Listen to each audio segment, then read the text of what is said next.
He finally experienced the thing he was missing.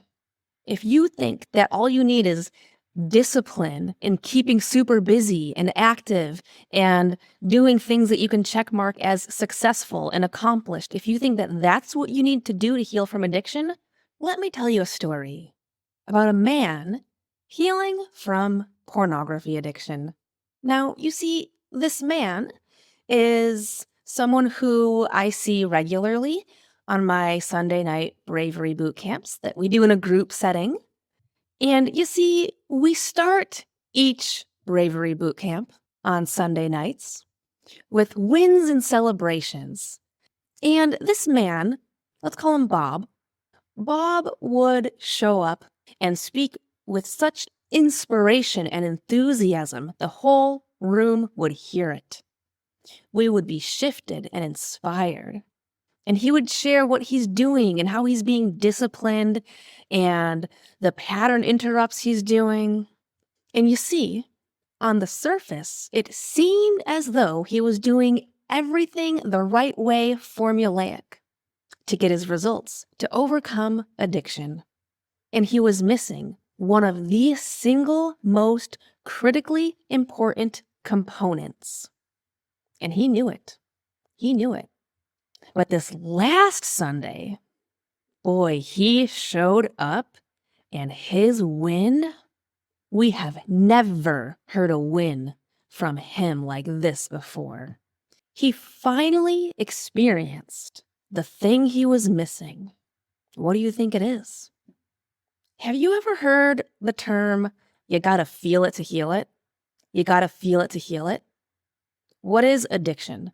Addiction is an escapism, escaping from the pain, the discomfort, the anxiety, the sadness, the angst, the anger, the depression, the shame, whatever it is.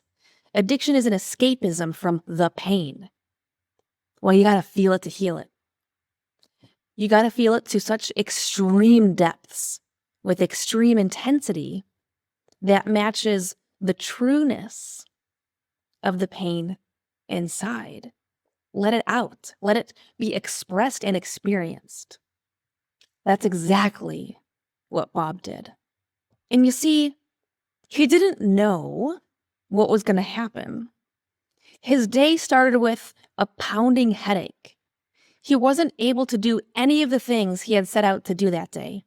But that physical pain, the headache, was a result of emotional expression being bottled up and not expressed.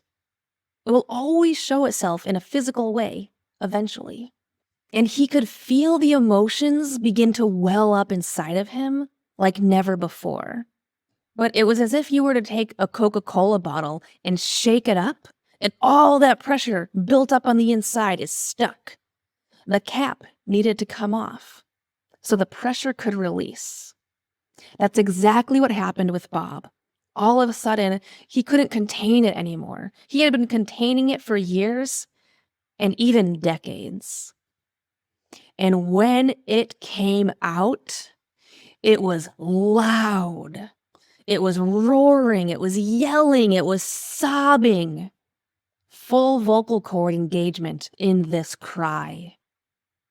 You gotta feel it to heal it in all of its intensity. That's what Bob had the courage to do that day, is no longer suppress it, no longer trying to force it down. The reason why we force it down is because it feels vulnerable, even if we're alone, with no one else around. Crying can feel vulnerable, especially if you have your vocal cords involved.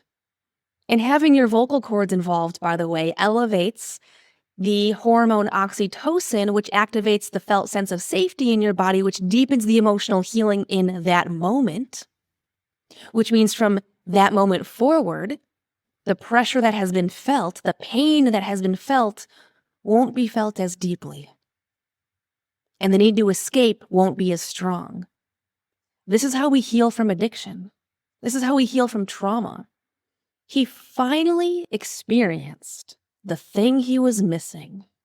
Every addiction is merely a symptom of unresolved emotional wounds of the past stuck within us. We can call that trauma. Most people who have it are unaware of it because most people think it's some bad, obvious thing that happened to you, when oftentimes it's a neglect, a not receiving of something that you needed in order to feel safe. And so when Bob shared Sunday night Bravery Boot Camp, we all felt the shift he had experienced. His body language, his tone of voice, everything about him. He was different.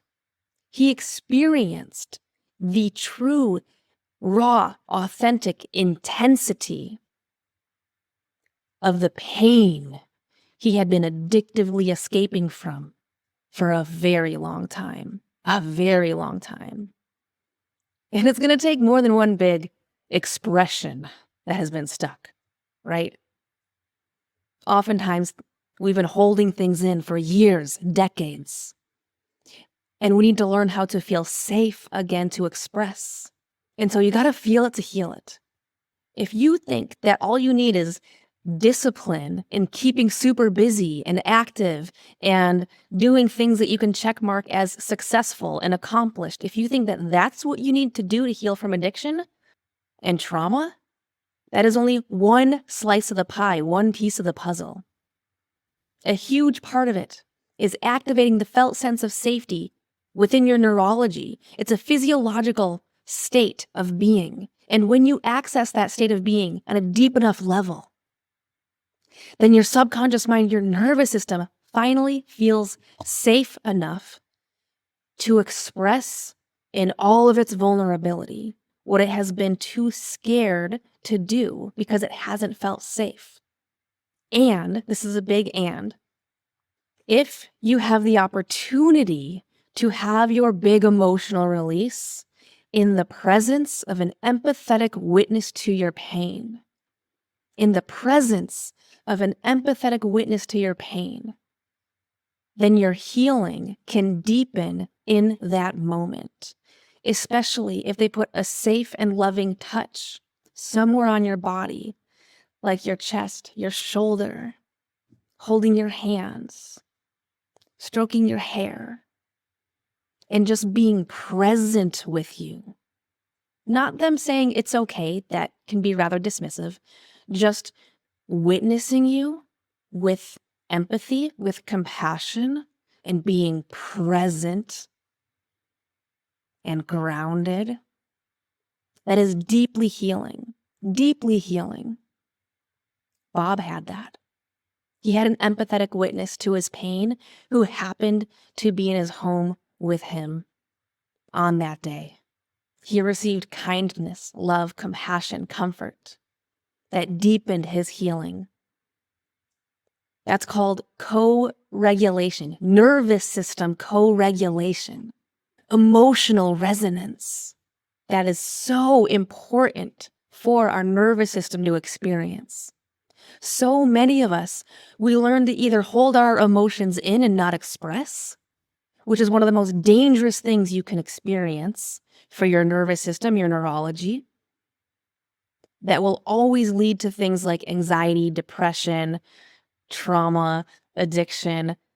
It even changes the epigenetic expression of our genes in such a way that can trigger chronic illness. We don't want to hold that stuff in. We need to learn how to feel safe enough to express and let it out.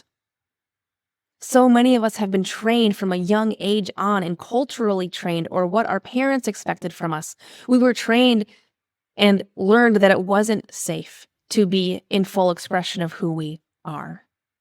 That's how this stuff starts. So it's a reteaching of your nervous system that you are safe, that you can be safe, and learning how to cultivate a safe environment so that it is truly safe for you. Because if you do begin to cry and express yourself, and you're met with apathy, or you're met with someone belittling you, then you go right back into danger in your nervous system. And the message that sends your subconscious mind is things like being unworthy of love and safety and protection and kindness and compassion. And so it's using discernment of who we can have our full expression in front of? Will it be an empathetic witness to your pain who will deepen your healing? Or will it be someone who has apathy? Or perhaps they truly do care, but they are so uncomfortable with your expression that they might try to say the right words, but they're so deeply uncomfortable on the inside of them that it comes out with a lack of congruence. And you can hear in the tone of their voice that they're not grounded in a way that helps you feel safe. And so it's learning how to use discernment of when it is safe to be in full expression of who you are. And this isn't just healing from our deepest pains, right? It's also who can receive you when you're in the full expression of your joy. Who can receive the joy of who you are versus being apathetic or belittling or diminishing. Such a big part of this journey is having discernment and making choices around who we can be in the presence of and be safe for authentic expression of who we are. And if you don't have an empathetic witness to your pain as you're going through this, that's totally okay. A grand majority of my deepest expressions of my pain have been alone because I didn't have the option to have an empathetic witness to my pain. And I was able to heal deeply and profoundly with that. And so can you.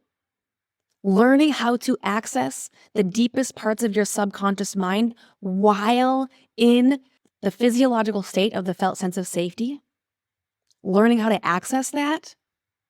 There are strategies to make it happen. That's what I teach. And then what to do while you are in that state. And then how to integrate it so that we don't fall back into old patterns like we used to. I was beyond full of joy when Bob shared with all of us the experience that he had.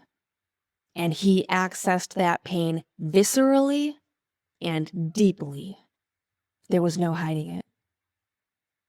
The version of himself that he brought to the table on Sunday night to share his win, there was an undeniable shift that had taken place within him. He knew there was a missing puzzle piece of his. And now that he's experienced it once, it's going to be easier for him to access that state multiple times in the future so that he can deepen his healing in the way that he deserves, in the way that he's working towards, in the way that he's having success with. And let me share something exciting about Bob. When he first came to the Leap of Courage program, he came as Bob. That was his alias name. He didn't want to reveal to anyone what his real name was because the shame was so strong. And several months after being in the program, he announced to everyone what his real name is. I'm not going to share it here. It's meant for just those who are in the program. But we celebrated the heck out of him. It was such an amazing moment. It was such an amazing moment. And if you are ready for your amazing moment and beyond, if you're ready for your healing, if you are ready to put addiction behind you, if you're ready to turn your shame into self-compassion, then my promise to you, if we work together on this, is that I will continue to show up for you as long as you continue to show up for you. It's not a matter of if this can happen. We don't need hope. Hope has strong undertones of doubt. We replace hope with a knowing. You just get to ground yourself in the knowing that you can have this. The freedom, the peace that you've been looking for, that you know is out there somewhere. It's yours when you say yes to it. And I am beyond thrilled and honored to work with the men who have the courage to say yes to themselves on this journey. You deserve it. And everyone you come in contact with for the rest of your life gets to feel and experience the ripple effect of the new version that you bring to the table. Friends, family, coworkers, neighbors, your dog, you name it. It's an undeniable shift. It is an undeniable shift.